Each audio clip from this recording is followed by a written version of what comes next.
really want to get gaming going on. So I started figuring out like how are these events happening? How are these kind of board game events happening? Maybe I want to get a board game coming, because my goal was to really get events into town, no matter what they would be. Even if it was a wedding or something, a wedding, conference, a bridal show. There we go. Yeah. Mm-hmm. So I thought, okay, I love board games as well. How do we get board game conventions? There's a lot going on. So I went to some board game conventions in the metro and said, hey, you should have your event at our place. And then I kept diving deeper, and I met some people that owned a LAN center here in Kansas City, gaming center. And they had, on their website, it was funny. It was like, hey, we can provide up to 40 computers for your next event. I'm like, oh, what? That's really a thing? And so that just started me on the path. This path, it's these guys who run a place here in town called Nova Star Gaming, and they had 40 computers. They would just partner with some developers, some manufacturers. And so I started connecting with them, and then I met some people at Midwest Esports out of Wichita, just started learning. And then I actually started saying, well, I was watching YouTube. I was watching Facebook gamers. I really got into streaming, like watching Facebook gaming, because I didn't even really know what Twitch was then. And I mean, it's so young. It's just 3 years ago. We got people that I work with who are like 20-year veterans of esports. Yeah. And I'm sitting here like, I'm at this organization where we're all about esports. I've been doing this for 3 years. There's guys who met Randy Ecker, who's on the board of the Collegiate Sports Management Group, and they work with junior colleges. I mean, he's been doing this stuff for 20 years. And it was funny when I first met with him here in Kansas City. He was like, I thought I was going in to just talk to another person about what esports is, because people don't get it. But he told me some stuff I had no idea.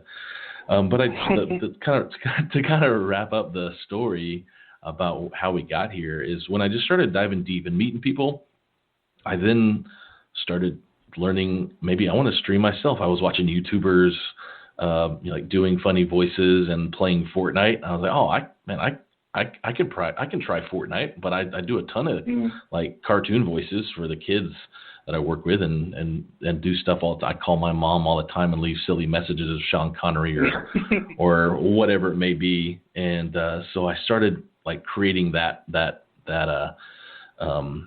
brand for myself as Yo Mr. Bubba, as just a brand on Twitch. And then it turned into learning more about esports, and I started designing my own, which you can attest this as a graphic designer as well, just designing my own stream art and logos and stuff. And people were like, hey, I like what you do. Can you make me one? Oh, sure, I can make you one. And I started streaming live, like people's artwork on my Twitch stream, and not even playing games. So for about a year, I streamed making art for other Twitch streamers on my stream. 90% of the time was that, and I had I think I built like 1,000 logos and images over a year, and I just dove into it. Learning what everybody needed to do for streaming. And then to finalize the story here, I met Mason from HSCL. He helped us out. He came to an event we hosted with the Chamber, a big 800-person event for esports with Midwest Esports Partnership, Nova Star Gaming. We went and had coffee. I learned about all the stuff he was doing for the last, at this time, 5 or 6 years with HSCL, that they grew it out of, 100 teams over to, 20, almost 3,000 schools, I should say. And I said, man, you really should have a nonprofit to handle this kind of scholarship stuff and help schools that are Title I. And we just got to talking, and about December of 2018, they created that foundation with kind of some ideas that I presented. And then last September 19, they said, hey, we got all the paperwork. We were actually meeting to talk about something totally different about the middle school world. We met and had lunch, and we didn't even talk about middle school. We were talking about, we got this nonprofit. We need to figure out like how to run day-to-day operations. Like, well, yeah, let me tell you. So you this, and this. I'm your guy. And they said, we need somebody to run it. I go, yeah, I can do it. I can do that. I'd be happy to. And it was perfect timing. And so ever since, really, that foundation, taking it from really the support of helping Title I schools and financial support to then moving as much dirt as we could to make and shape the industry around scholastic esports with digital citizenship and cyberbullying, mental health, diversity, inclusion, everything we're about. We just started meeting and shaping, and also like realizing we couldn't do this alone. So finding partners that are really great in internet safety, like Bark or GoGuardian or Fight Song apps that really help schools with internet safety, suicide prevention, like all this stuff, and just talking about addictions, talking about healthy habits, and just trying to be that connective tissue for the industry has been really, really fun over the past, I don't know what this April, so 7-8 months or whatever. But it's just been a great experience. That's how it started, kind of. Long story long. Nah, man. This is why we're here, man. I wanted to get that story. And, before we go any further, man, I thank you for being a beacon for high school esports. It sounds like you're about to be a beacon for middle school, man. And keep doing what you're doing, man. It's very much needed. Getting into esports from an educator standpoint, I got it wholeheartedly. A lot of people don't get it, so it's good to have somebody around to introduce them to it and explain it to them, and also to help these Title I schools that can't afford the technology, man, or even the amount of money to get the kids involved as far as fees, man. So I really appreciate what you're doing, man, and work what you're doing. That's awesome. And so, well, before I ask this question, let me kind of backtrack. Can you explain exactly what services Varsity Esports provides, and go into more detail as far as the scholarships for high school esports as well? Yeah, our pillars are basically education, support, awareness, and advocacy. So within our 501c3 organization, our big focus is creating a pipeline for students to reach their potential through esports. Everything we do really is in the scholastic side, from 3-year-olds to 30-year-olds. So those services really range from financial assistance for schools that are Title I or low income, or have free reduced lunch percentages, where they maybe cannot afford to compete in leagues or have equipment to be able to compete at all. So what we do is we partner with a couple different organizations to say, hey, we will burden that cost for you, and either take all of it or some of it or whatever it may be to give financial support for those schools.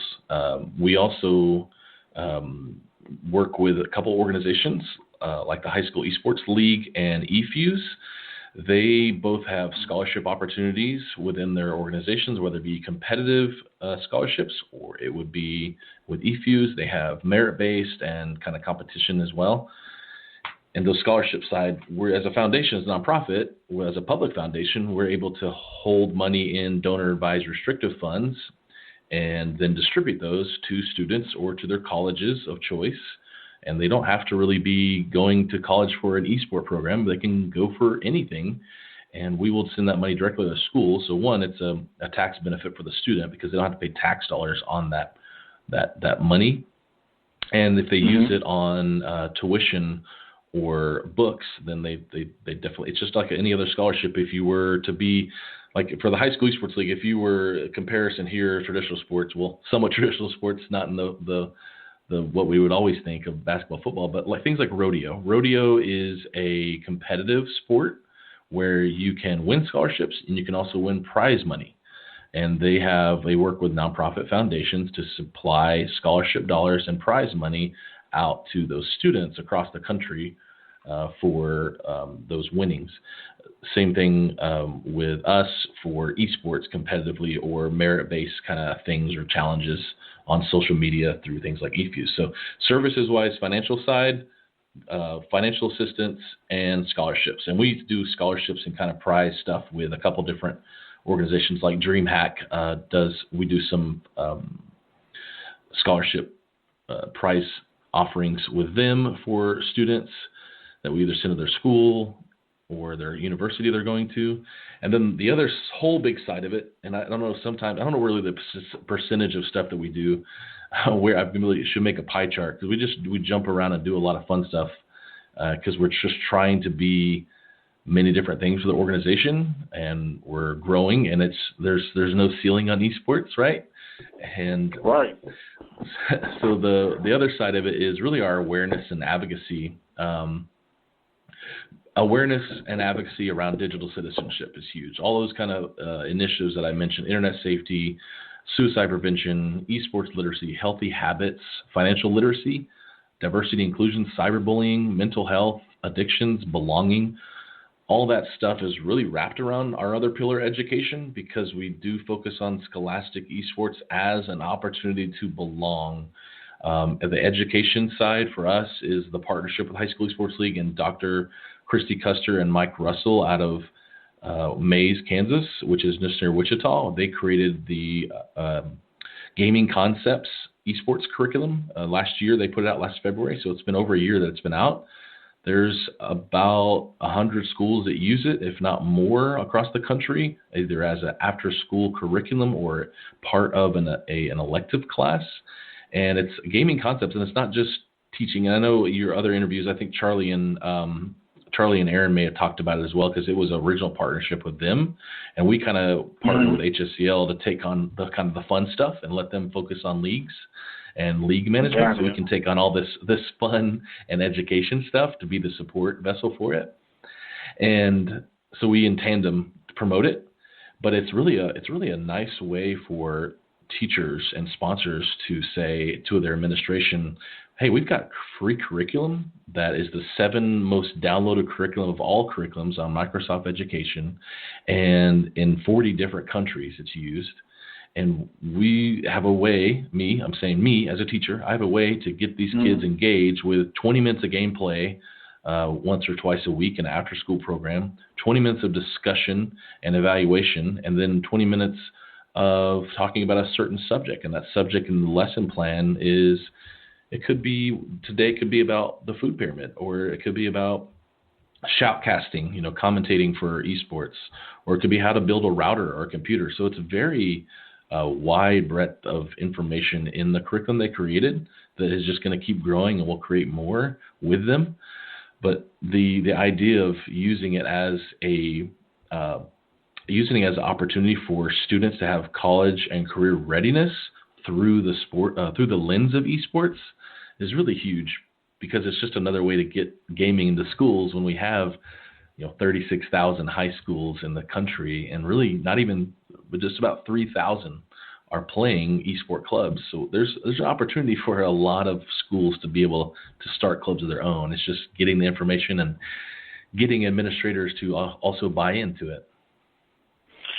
Yeah, and you talked about the curriculum, man. I'm actually excited. I'm kind of upset about the COVID-19 pandemic, because we were in a place where we sought out some funds. We got one grant.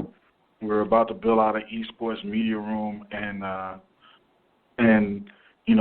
the coronavirus happened, and my director at the school had just approved me to actually offer that curriculum next year. So we're about to get ready to ramp up, and I'm talking to the teachers and administrators out there. If you don't have that curriculum, it's actually free. Just go download it. It is a book. It's enough to last for the year. 148 pages, 80 hours worth of work. 80 hours. There you go. And I was like, look, I got this okay from you, but I need to actually print this document, and it's huge. So, man, I can't wait to actually offer that next year, man. And, just to have that resource be available to everybody for free. And I didn't know those facts, man, like 7 downloaded curriculum, man. That's impressive. And go ahead. There's definitely more data. I mean, the fun part we get to talk about, not the download part, but it's the opportunity for students who have options at their school to do different activities. We see maybe 70 to 80% of those students already have, let's just say all students at one school. Let's just take a school, for example. Maybe 70 to 80% of students have an activity that they're doing. Okay, it could be a sport, could be band, could be chess club, It could be audio video club, could be drama, anything, right? But there's 20%, 20, 30% of kids who actually don't participate in anything.